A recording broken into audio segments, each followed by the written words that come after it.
একজন কমেন্ট করেছেন, আজ 5 বছর থেকে 8 বছরের বাচ্চারা বিছানায় পেচ্ছাপ করে। আপনি হয়তো জানেন না, অনেক 25 বছর, 30 বছর, 32 বছর, 42 বছর, 45 বছরের পুরুষ এবং নারীরা বিছানায় পেচ্ছাপ করে।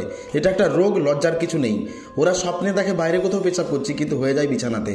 ডাক্তারি মতো এর কোনো পার্মানেন্ট ওষুধ হয় না, শুধুমাত্র আমাদের এই কবিরাজ লাইনের লোকেরাই জানেন এর ওষুধ কী রয়েছে। বিভিন্ন গুরুর বিভিন্ন ওষুধ, আমি একটি সহজ ওষুধ বলে দেবো, যেটি করলে 100% বিছানায় পেচ্ছাপ করা বন্ধ হয়ে যাবে। তো নমস্কার, আমি শীতল গোস্বামী। তো চলুন শুরু করা যাক। দেখবেন রাস্তাঘাটে শুয়োর বা শূকর অনেক জায়গায় শুয়ে থাকে, সাদা বা কালো রঙের। এর চাষ করা হয়, এর গোয়াল ঘর হয়। আপনাকে জোগাড় করতে হবে ওই শুয়োর বা শূকরের গোয়ালের মাটি। যদি গোয়াল ঘর না পান তো শুয়োর বা শূকর যেখানে শুয়ে থাকে সেখান থেকে একটু মাটি শনি বা মঙ্গলবার দিন তুলে নিয়ে আসবেন। এবার ওটি তামার মাদুলিতে ভরে একটু কাগজ দিয়ে মুখ বন্ধ করে মোম আটকে লাল সুতো দিয়ে কোমরে ধারণ করবেন নারী এবং পুরুষেরা। এমনটি করলে চিরতরে বিছানায় পেচ্ছাপ হওয়া রোগটি আপনার সেরে যাবে। বা যদিও আপনার স্বপ্ন আসে যে আমি বাইরে কোথাও পেচ্ছাপ করছি আর প্যান্টে বা বিছানায় হতে যাচ্ছে, সেক্ষেত্রে সঙ্গে সঙ্গে আপনার ঘুম ভেঙে যাবে, যার ফলে আপনার বিছানায় পেচ্ছাপ হবে না।